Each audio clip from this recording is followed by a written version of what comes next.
No, we actually scoped him. It was a little further back, so we used a nasal endoscopy, which is there's a little rigid one. We have one that's just a straight, rigid scope, or we have one which is a flexible one that you can actually send all the way down his nasal pharynx. So normally, most of the times, unless I was using it to clean out nasal pressing and things like that, or take a biopsy, I always use the flexible scope. Because when it has a tumor there, you always want to kind of go a little bit further to make sure that how far it extends. Because that one with the straight one, I can only go back. I can't go down. All right.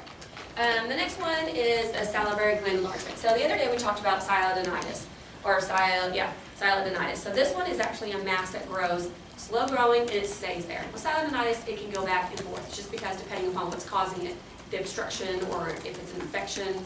This one is a slow growing tumor of the parotid gland, usually benign. Most of the times I would see them, they would be bilateral. And a lot of times when these people show up with bilateral, big, giant parotids, I think of diabetes. So I'll usually run some lab work to rule out diabetes in these patients. But you can also see them with Sjogren's, which is another autoimmune disease. But these, anytime you have a mass of the parotid gland, whether it be unilateral or bilateral, unilateral, it can still be benign, but you also have a higher suspicion that it could be something cancerous, depending upon how it looks, So any type of parotid mass or any salivary gland mass has a potential of being a malignancy. And so how would your patient show up and present in your clinic? So they'll usually say, I've had this mass on my parotid gland. They can say it started off small, and over the last year it's gotten a little bit bigger, and it doesn't really hurt them. So if there's any pain that's involved, you would think of maybe more of an infectious process. If they've got maybe more of a bacterial infection, but it's usually a painless growing mass of the parotid gland. And then how do you diagnose it? Usually you can do what's called the fine needle aspiration or fine needle biopsy, and you can do that in the office. Like I said, you would call pathology, they'd send someone up, she'd set out the slides, and you would just numb up the area, and you would just send them, you do 3 passes, and you put them on the slide and send it that way. Or if you don't want to do it or feel uncomfortable, they don't do it in your office, then you send them for a ultrasound guided FNA. And then if it's large, it's been there a while, or if you're concerned it might be cancerous, then I would probably do a CT. And a lot of times we did a CT beforehand just because we needed to know how big it was, if it extended to anything before they did surgery on it, whether it's benign or not.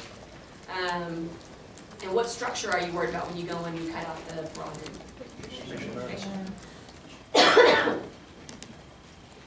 And then definitively how you treat it is taking them to the OR and taking it out. Most of the times they would do if they do a partial parotidectomy, you're taking the top layer. You do a total, you just take, because it's the parotid gland is like a hamburger. You've got the top bun, the lower bun, and then your facial nerve is the meat that's in the middle.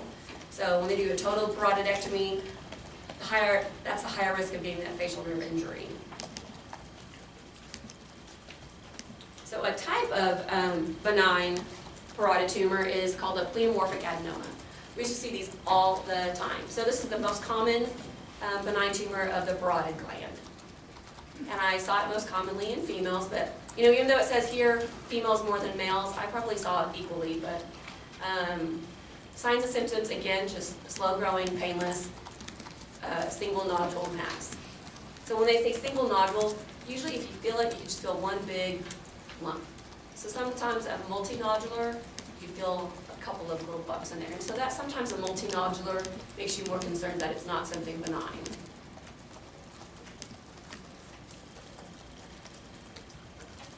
And again, how do you diagnose it? Do an FNA, CT, or MRI. So you see on this CAT scan, see how nice and perfectly round that tumor is? So that makes you, by just looking at that before taking a biopsy, that most likely that's probably more of a benign lesion. And then again, treatment for this is a parotidectomy.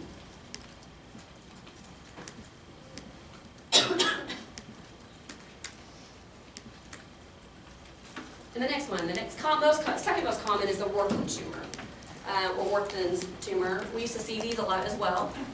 These are more common in men. and these are associated with smoking.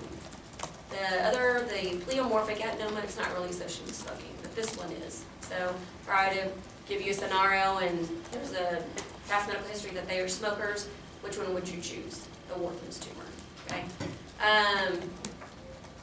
And again, same presentation, non-painful, slow-growing mass of the parotid. Usually these are more in the tail, near the angle of the mandible.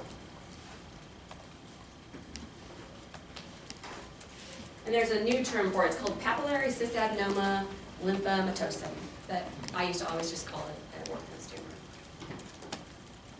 Yes?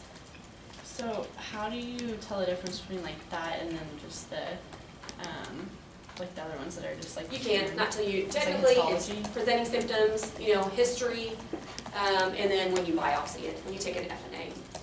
Okay. So they're both, when you see a patient with a mass, you just know it's a tumor of the parotid gland. Unless you could tell, unless they're a smoker and they're a male, most likely, then you would think, okay, this is probably a Warthin's. But they're still both benign, and it really, the outcome is the same, you're going to take it out. So just biopsying is just to make sure that it's not a cancerous tumor.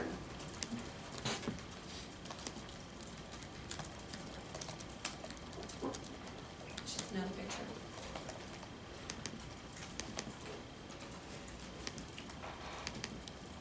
Again, same, how do you diagnose it? Take a biopsy of it, get a CAT scan or an MRI. Sometimes these Warthin's tumors, so this might be, if you decide to take an image of it, this can look more cystic sometimes on an imaging rather than a solid mass like a pleomorphic would.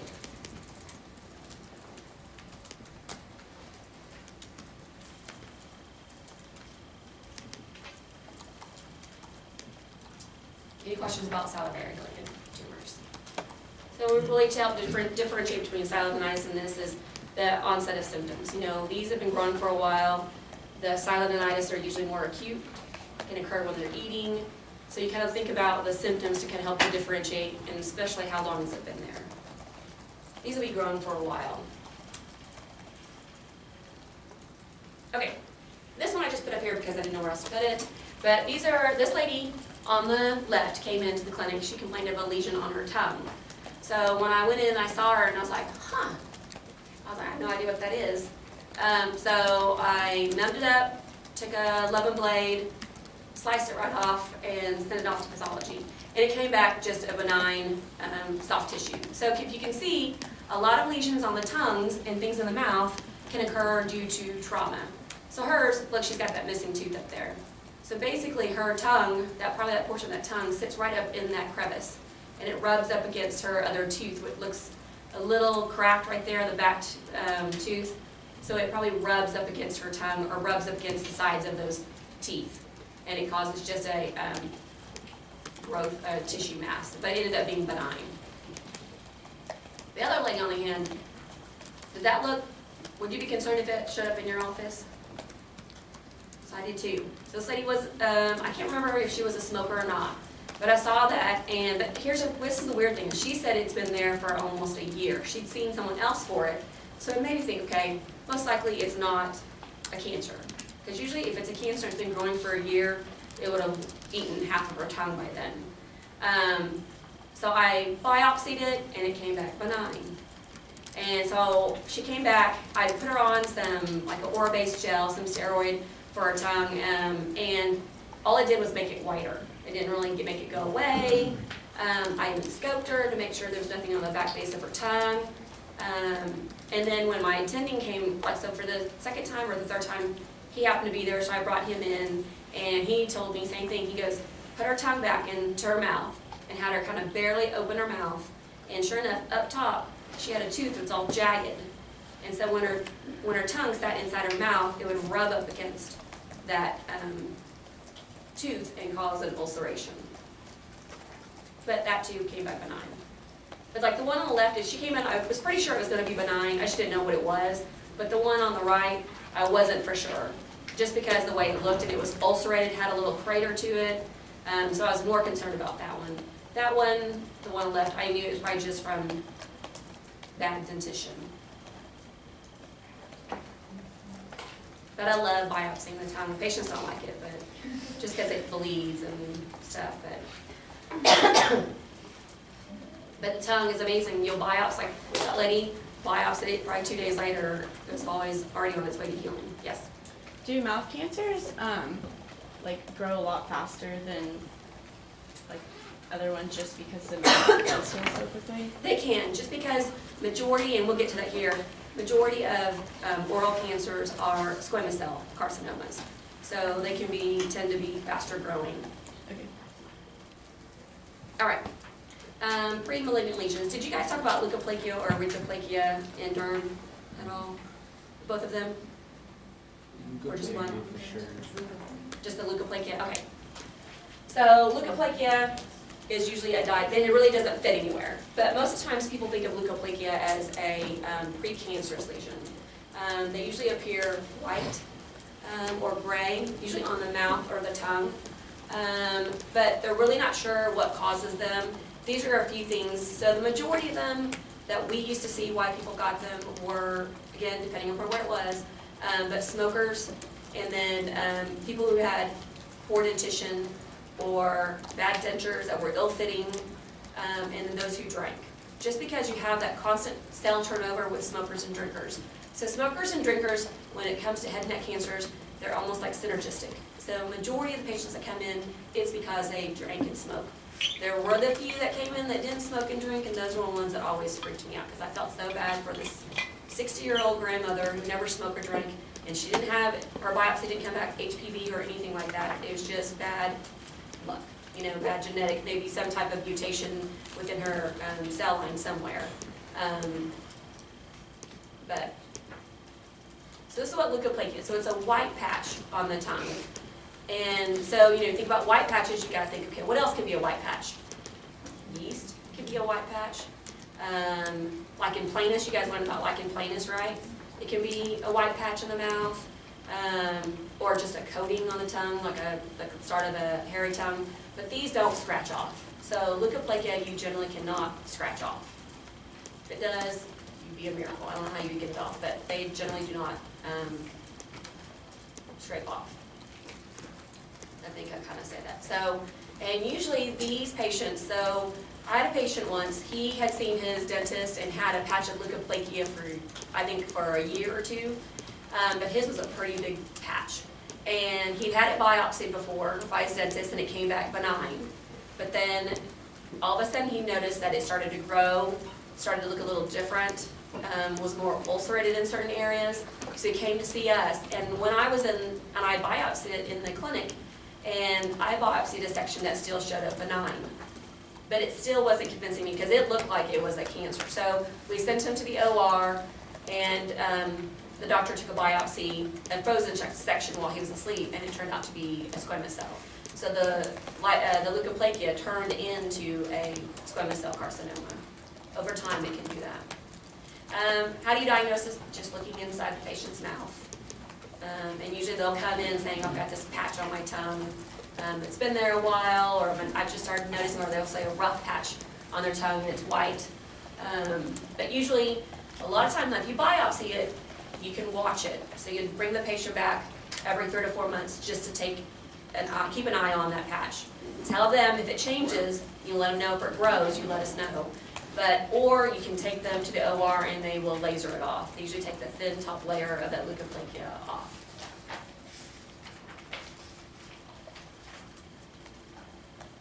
Now this one is this, I didn't really see very many of erythroplakia, but erythroplakia is a red patch. So white patches, you kind of watch, but if it's a red patch that doesn't go away, our rule of thumb is anything that doesn't go away after 2 weeks, 2 to 3 weeks needs to be seen by somebody. So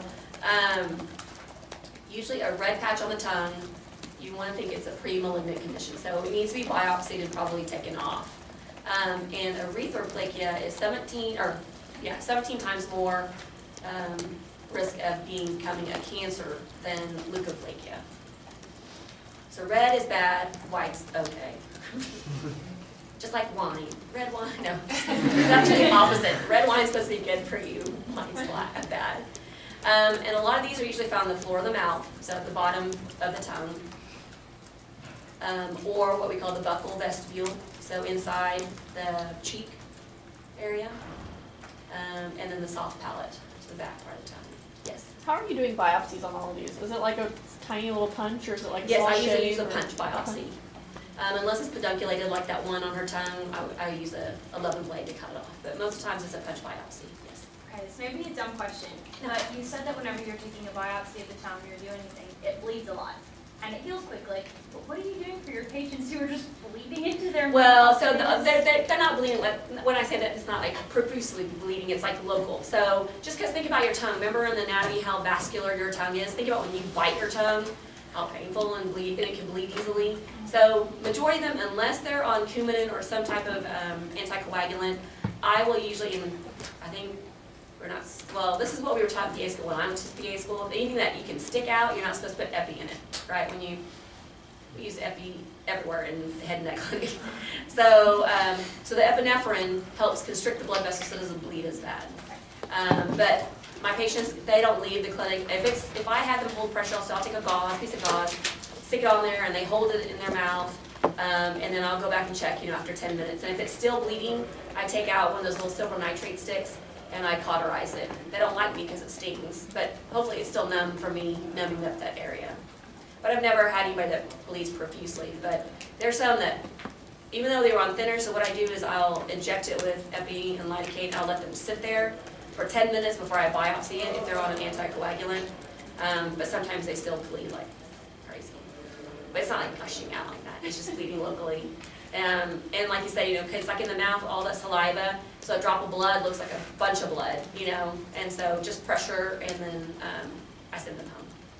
I have like Monty Python playing in my head. Just like, No, none of that. okay.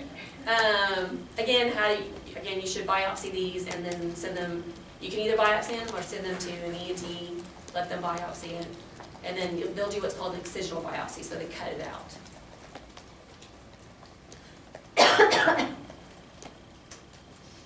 Okay, and then this is kind of along the lines of leukoplakia, but it's a smokeless tobacco keratosis. So your dippers. So your dippers like to pocket their dip in these two corners. If they're good dippers, they usually will alternate where they dip. So if you have a patient who dips, the best thing you tell them, if they're not going to quit, because most likely they won't, is tell them to alternate where they dip, so they don't develop this keratosis. So that keratosis, it gets a little rough in that area, it can get white, grayish looking, but they're usually precancerous. And again, you'll have to watch it because the malignant transformation is high. But I tell you now, most of these end up having either a mandibular cancer because most dippers don't go to the dentist. So my brother-in-law has a hypertrolman. He's a dipper. Every time I see him, he's got a cup. He dips, spits, dips, spits. And he doesn't go to the dentist. So I always tell him, every time I see him, you're going to be in the head and neck clinic someday, and we're going to take out your mandible, but he doesn't listen. What does he say? Does he just laugh at you? Uh-huh. Yeah. He's just saying that I'm being, just like my husband does, and I'm being overcautious when I tell him he needs to lather up, cover his skin, cover his ears. But look, so now that my father-in-law got a melanoma at the tip of his ear, my husband has a high risk of getting a melanoma. So they don't listen to me. Okay, any questions on this? So now we're going to the stuff that I used to see all the time. So in our head and neck clinic, we did a lot of cancers, obviously. I saw benign things, but the majority of my surgeons I worked for were flop surgeons. So they took out big cancers and they like to rebuild them with weird things on your body. They'll take an ankle bone, thigh bone, skin off your leg, skin off your arm, bone from your arm to remake a mandible, things like that. So the most common cancer you'll see in the head and neck is squamous cell carcinoma. It's not the same, but it's the same cell line as a skin carcinoma, but they're not the same. But majority of ours, anytime you had a head and neck tumor, 90% of it were squamous cell carcinomas.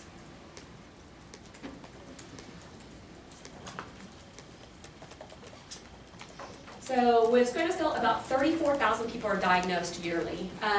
In the U.S., 3% of cancers were squamous cell carcinomas in men, and 2% were in women. And so each site has its own area of spread. So a lot of the squamous cells, so most of our patients, some of our patients, I say that, would come up with a lump on their neck. That's all they'd have. And then they'll be shaving and have a lump on their neck. So, but the majority of those lumps, so you can have it from a skin spread, so they may have had a lesion on their scalp at one time, and then it just spread the lymph system down into their neck. Sometimes you show up with a lump in the neck, it'll be a tumor that's in their throat. So a lot of times, most of our patients showed up with just a lump in their neck. So we had to go searching for the primary tumor. But again, most of these squamous cell carcinomas are caused by alcohol and smoking. Whereas remember, for skins, it's usually from UV radiation. But these, again, it's just that the changes in the cells, the squamous cells, that causes the cancers. You can have a viral etiology, which is EBV, or what I saw the most was HPV. So a lot of our tonsillar cancers were HPV positive. And actually, believe it or not, you're better off having an HPV positive tumor because the treatment, it's more, it's well differentiated with HPV because you know what's causing it. You know, when you have a smoker, a drinker, and there's really no differentiation of what causes it, the treatment's a little bit harder. Whereas HPV, you know it's caused by HPV, so it has more of a guided treatment plan. Environmental factors, paint fumes, so a lot of inhalation, wood dust was a big one, and reflux. So reflux is probably more for our glottic cancers or for esophageal cancers. So you probably get that in, you will get that in GI. So GERD, when people have long-standing reflux, they can develop what's called a Barrett's esophagus, which has a higher risk of turning into an esophageal cancer.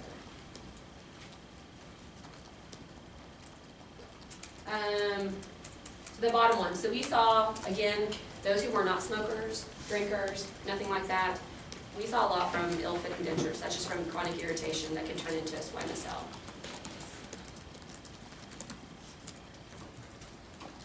So signs and symptoms. Most of these patients will show up, I said, either with a lump in the neck, or they may even be asymptomatic, or just a little lesion on their tongue that really doesn't bother them. Maybe a little red patch on their tongue. But when it starts getting ulcerated is when they have the pain. Now, a lot of our patients also showed up with ear pain, referred ear pain. They had nothing else other than ear pain. We scope them, we take a look, and they've got a lesion on their tonsil or their back base of tongue. So the bigger the tumor gets, the more symptomatic they'll become. Let's see. So posterior pharyngeal wall, so these are common sites that we would see them in.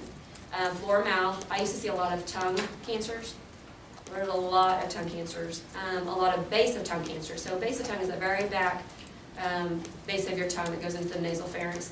You can't usually see them when you look into your mouth.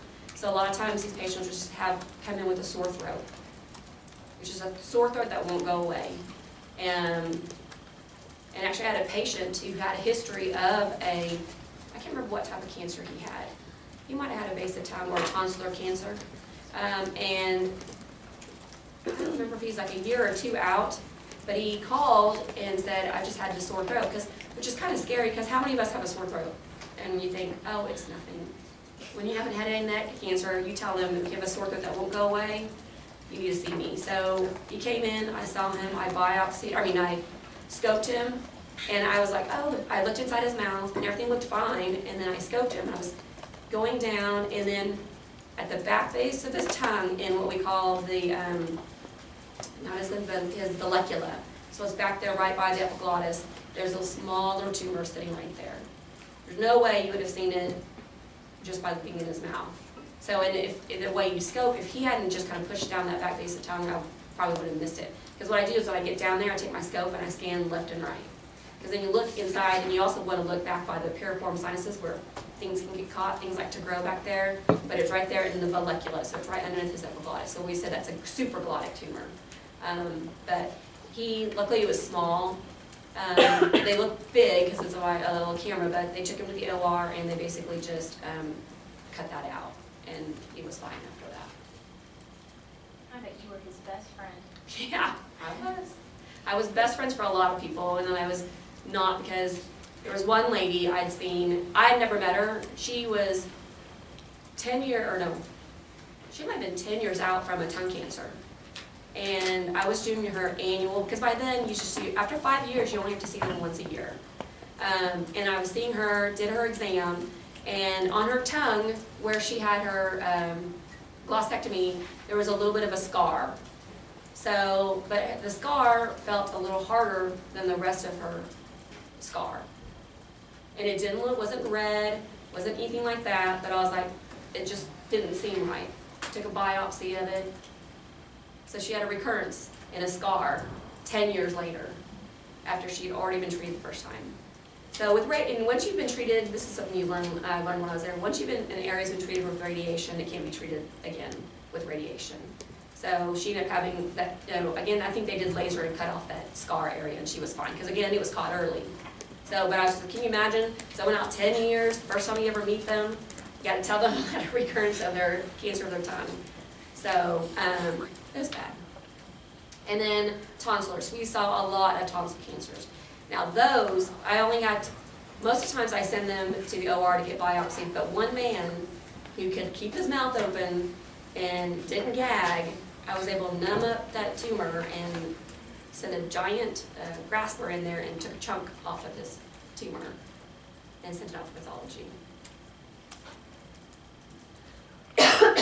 So most of the cancers are usually on the back posterior lateral wall of the tongue, so way back there. That one's on the floor of the mouth. But most of them, they're far back, so patients can't see that. And normally if you stick your tongue out, you can't see that either. You have to stick your tongue out, and you don't know if you saw in that picture, with a lady with a little lesion. I used to always wrap their tongue with a 4x4 gauze and pull it forward. Because that's the only way I can really take a good look at the back side of their tongue. Or I take my finger, because I usually wear gloves, pull it to the side and feel on the back of their tongue, or the tongue blade, and really push to the back side of their tongue.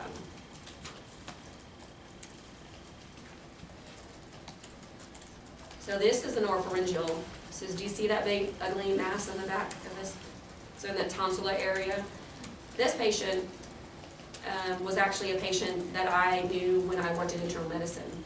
So my internal medicine doc that I used to work for called me and said, hey, Mr. So-and-so has been having, a sore throat, and he's been losing weight, and he'd been having that for months before he came in to see Dr. T. So he came in to see him, and then Dr. T took a look inside his mouth and was like, what? And so he called me.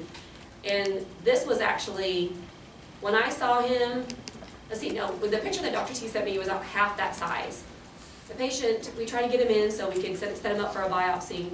He kept coming up with excuses and never came in, and so by the time he came to see, it had been like 2 months after Dr. T had already seen it, and it had grown twice that size.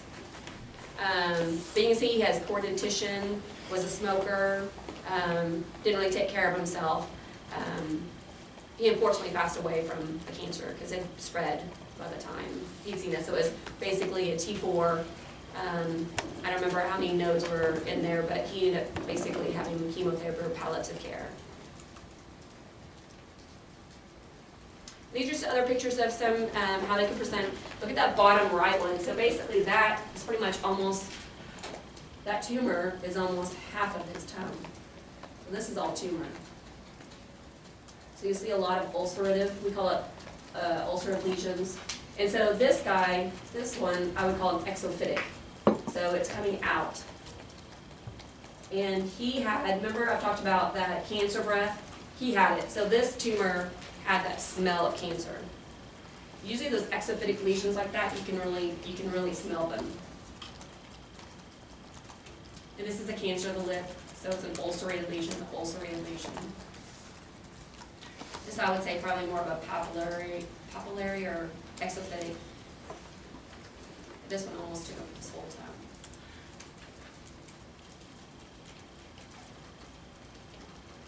Again, how do you diagnose it? Take a biopsy. If you can't do it, send them to an ENT, or even a lot of times, if your patient has good dental care, they'll go and see their dentist, and a lot of times dentists will catch things for us. So we'll see a lot of patients or referrals from dentists who now, which I think is fun, dentists sometimes don't do biopsies because they have to carry some type of different insurance in order to biopsy lesions. So they will usually send them to an oral surgeon who will then take a biopsy, and then they're sent to us to remove it. Again, most times if you're suspicious of a squamous cell, you want to take a CT of it, look at the depth of invasion, any structures that they're maybe embedded in. Like Dr. Mullen said, a lot of these tumors, depending on where they are, like to wrap themselves around blood vessels. And so a lot of times they can become inoperative. So in those cases, those patients will have to have radiation rather than surgery. So most of our oral cancers, oral or head and neck cancers are treated by surgery, either surgery, radiation, or chemotherapy, or the combination of both. So sometimes, I'm trying to think, so our tonsillar cancers are usually, they biopsy them first by taking one tonsil out, and then they will use radiation therapy. If they have lymph nodes, then they'll have to do radiation and chemotherapy. Certain cancers are not surgical candidate surgeries, like our maxillary, things like that, you have to have radiation rather than surgery. Actually, no, maxilla you can. There are certain ones you can't, just how big it is, usually you have to do radiation therapy. Okay, any questions about squamous cells? So remember, the majority of head and neck cancers are squamous cell carcinomas. All right, so the next one is a nasopharyngeal carcinoma. These are rare, more common in those of Chinese descent. So which one do you think I was afraid I was going to get? Even though I don't fit the demographics, I'm not even from China, but just because I'm Asian, I worry about this.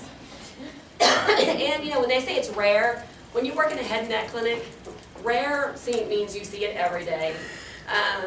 Same with like thyroid cancers. You know, thyroid cancers are only supposed to be like 3% of the population, but we had so many thyroid cancers. It was crazy.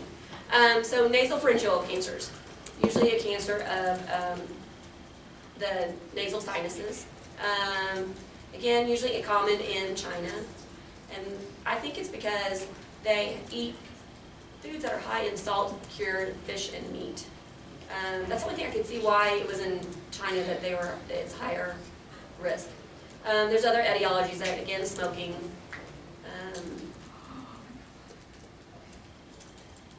But these people will usually show up. Remember back in ENT when they had a single or a one-sided unilateral serous otitis media? It's a nasopharyngeal cancer until proven otherwise. Same here. So you have a patient that you're seeing that doesn't really have did not have an upper respiratory infection, comes in complaining that they can't hear muffled sounds just in their one ear, and you do an exam on them.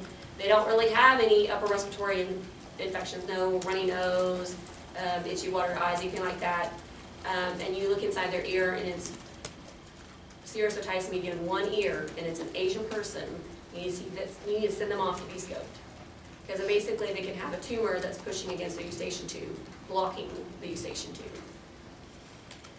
But a lot of these patients sometimes will show up, the majority of the time they'll show up with a neck mass and a bloody nose, or bleeding out their nose. If you got an Asian man that comes into your clinic saying, I can't really hear that well out of my ear, and I've been having nosebleeds, and all of a sudden the other day I was shaving and I noticed a big knot in my neck, that would make you think of a nasopharyngeal cancer. By nasal speech, does it just mean like they sound like their nose is stuffed up? Mm-hmm. So they have that that nasally sound.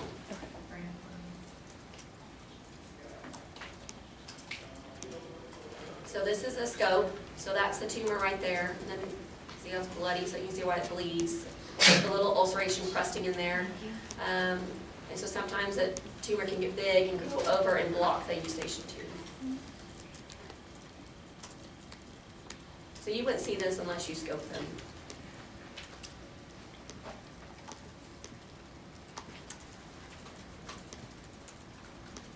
Again, how you diagnose them, you would, if you were suspicious, send them to an ENT. They would scope them.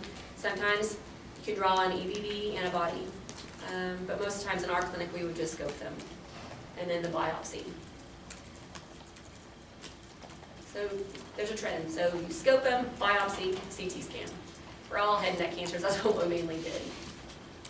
Treatment, so these usually radiation plus chemotherapy.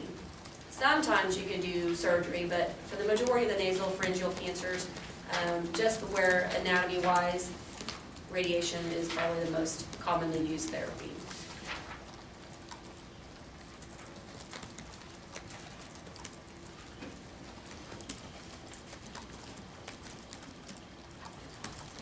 this is just I think this is actually a PET scan, so you can kind of see where it kind of lights up back there.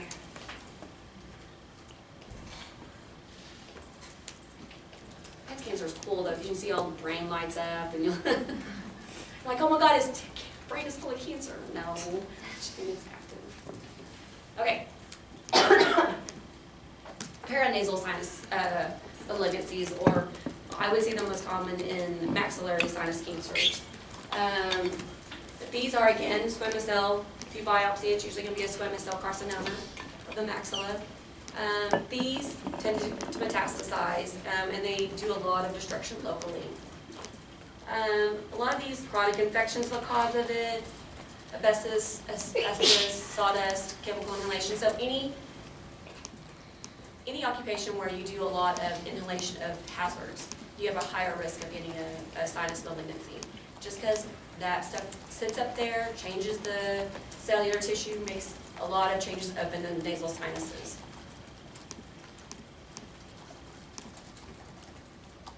So these people, look at the signs and symptoms. It sounds just like someone would have a cold, right? So a lot of times, their symptoms that they show up, the diagnosis is delayed is because people think they have just a sinus infection. Until it gets to a point where they start having facial changes. They get swelling of their cheek, they may have a protrusion of their eye, and then they get numbness and facial, then they start getting neurological symptoms on their face. So that one makes you worry that it's not just a sinus infection. They get numb, they may have some facial paralysis, proptosis, things like that. So you would get a CAT scan to take a look, or scope them, yes. That's been a minute since the sinus lecture, but is it typical if you had like a maxillary sinus infection for it to be bilateral, or is it not like very, or would it be normal just to have it one-sided? You know, a lot of my chronic maxillary sinusitis, they were unilateral. You may have a little bit on the other side, but majority of them was always one side filled up for some reason, whether it be just that opening wouldn't drain, or their septum was deviated, so they have a higher risk of then that maxillary sinus being filled up. The majority of the ones I would see are just unilateral. Okay. So these patients usually do surgery, and then they'll usually get radiation or chemotherapy. These were kind of cool. I think I have pictures. Not cool for the patient again, but cool when the first time I ever saw a maxillary sinus surgery. So most of my patients who had sinus malignancy, they had a partial maxillectomy. So up there, you got this giant hole, and when they would come in to have their 3 to 4 month checkup, I would have to send a scope, because actually when I look up there and I use a mirror, I can see all around their sinuses. There's a lady I used to look all the time, and you can look right up there and you can see all her sinus anatomy. It's really kind of cool. But I would have to send either a scope or look in a mirror and look on the back edges around the opening of that, where the tumor was extracted or she had radiation. Because this person, they had surgery and they also had radiation. You can kind of tell because of that redness around the opening of that cavity. But these patients, we would have, they would have something called an obturator, kind of like Dr. Mullen talked about for babies who have cleft palates and stuff. So the obturator is like this fancy denture, but it had this big bulking thing up top that basically capped up their sinus. So when they ate and drank, it wouldn't go, it wouldn't aspirate. So, or it would go up out their nose. So they use an obturator. I just remember the first time the lady took an obturator out, and I saw the one that the lady I had a bigger defect than that one. And I used to think, I looked at it and was like, whoa. Like I could see the snot running out of her nose and everything out through that defect. So I got to see a lot of cool stuff in the head and neck clinic. So this lady actually had a prosthesis. So you can see she just, and I had, now that was the first too, when I had a lady who had a sinus cancer that had a really good prosthetic. And so she just popped that thing off when I had to do her, and I'd never met her before, and I was like, wow. But you can hardly tell because she hadn't done a nice prosthetic made to where it really looked like her nose. But unless you look really closely, this lady is not quite as nice because you can see where she had a flap there too. But the lady I had, it was nice and barely you could see it because the flesh matched her skin so well when they did it. And I had a patient once too that he had, his wasn't, I was seeing him for something, but he'd gone on a fishing trip or something with one of his family members, and somehow something shot right into his eye. And he thought it was bleeding when he like leaned down, and it was like basically the fluid, the vitreous fluid coming out of his eye. And so he ended up losing his eye. So when I saw him, I was like, hey, when I was just looking at it and talking to him, this first time I ever met him, I thought, that eye looks really weird. Like it didn't track, you know. And so then he told me the story, and I was like, that's amazing. And I said, and so we started talking, and I'd seen him throughout the years. I said, it was close to Halloween. I said, you know what you should do? You should pop that eye out when you go open the doors for kids and really freak them out at the door. And he's like, that would be really good. He didn't do that though. Okay, any questions about those tumors? Okay, and so salivary gland tumors can become malignant. We saw a lot of these as well. Majority of ours were parotid tumors that we would see. But these, again, smoking and drinking are synergistic and can cause a malignancy in the parotid tumor. So here's the difference between, so how do you tell the difference between a benign pleomorphic adenoma and a cancer of the parotid gland? They can both be slow growing, but then what the patient may report to you is that, you know, I've had this slow growing, and all of a sudden it's growing faster. It's gotten bigger quicker. And I'm sorry, I meant to say on the pleomorphic adenomas, the benign ones, they're mobile, whereas the cancerous ones, they're fixed, usually firm and fixed to their jaw. And these people will note facial nerve dysfunction. So again, once it starts invading the facial nerve, or it fixes it, it grows and pushes up against there. When they start having facial nerve dysfunction, they can't open and close their mouth. That's when you kind of worry that this tumor could be a cancerous tumor.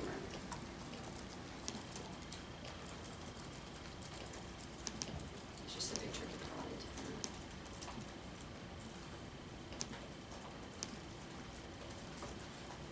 Okay, and you do the same thing. How do you diagnose it? You take a biopsy. With these, you can do an FNA, get a CAT scan, and then these people, usually for a parotid tumor, again, most of the times they'll have some extension into their lymph nodes in their neck, so they'll have to do a parotidectomy, and they'll do what's called a neck dissection. So these patients almost get a modified facelift, because you basically have this big incision that runs, actually usually right here. They take it back to the back of the ear, they flap this open, they take out the parotid, and they go down the back of the ear and down their neck. So then they have this, usually will have a drain coming out of their neck, because they've taken out all these lymph nodes. But I can always tell when it's a new resident versus a fellow or attending, because the new residents always make their knots super, super tight, super, super tiny. They cut it off, and so it's really hard for me to pull on it and try to find where to cut it. Or sometimes they'll do a running stitch. So usually fellows will do running stitch instead of just a bunch of interrupted. So can you imagine a bunch of interrupted all the way down and take that out? It would take a long time. That usually they'll have surgery. Usually they'll have radiation to this area as well. In radiation, they usually go for 5 to 6 weeks. They'll go 5 days a week, usually about 20 minutes each day. But like Leah said, these patients who get radiation to this area usually develop some type of dysphagia. Usually 5 to 10 years down the line, when that skin starts to like really suck down and really starting to harden from the radiation.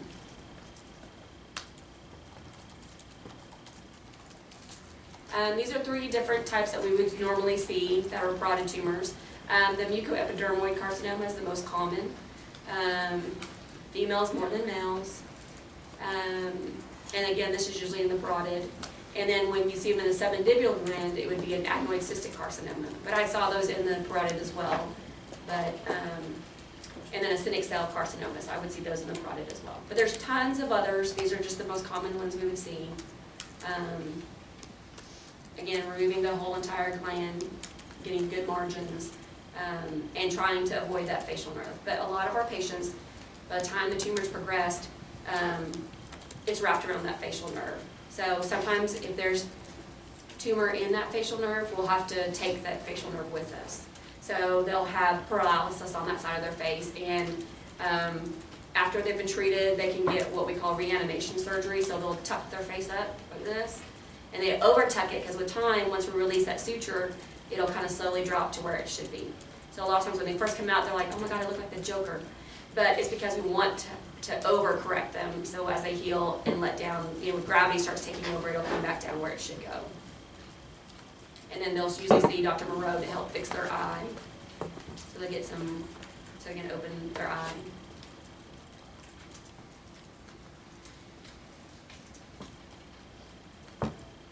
So looking at this scan versus the other, what makes you think this might be more malignant? Has lobes. Not smooth. It's not smooth, kind of has those rough nodular edges, multinodular. It just doesn't look as pretty and smooth as that pleomorphic did.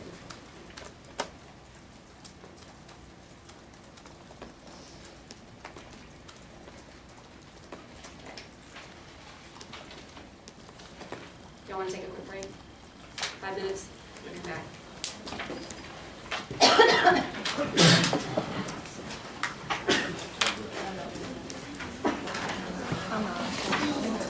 Had a long day.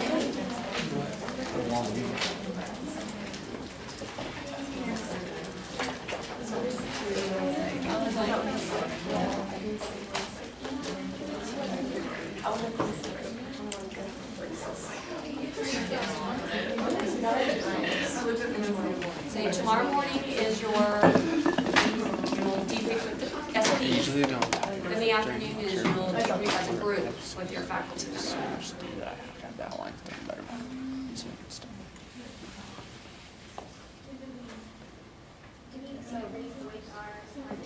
Mhm. The afternoon, can we get specific times also? It just doesn't have it on there. Usually it's, because, usually I think it starts at 1 o'clock for all groups. Okay. Where's that being held at? What is that portion? Yeah, well. That one, and I'll talk to you about it when we finish here, but it's mainly you meet with your faculty member. Is it your group as in 2, or your group as in everyone that was there at the same time as you? The group that, did you see the list of faculty members? Your graders. Yeah. So when you meet with your faculty member, it'll be everyone together in that group. But when you're doing with your SPs, it'll just be the pair of you. Yeah. So what kind of feedback do we get with our faculty member? Well, we're doing more of than just feedback. You're doing more like learning presentation. It's where it's a different type of, it's not really, I don't know if you should call it a debrief, but Okay. we kind of talk about the cases, and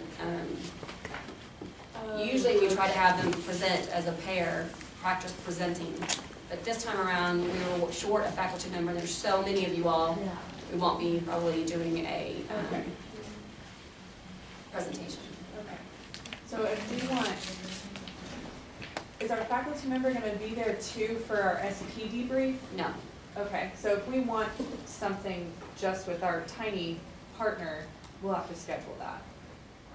What do you mean? With our faculty member? Yes. Okay. Because normally we will have you guys come back and go over your note after. Okay. Does that make sense? Yeah. Because we wouldn't want to debrief with you guys in front of everybody. Yeah, that's what I was wondering. Right, yeah. No. You're like, God, Megan, this is what you did right. No.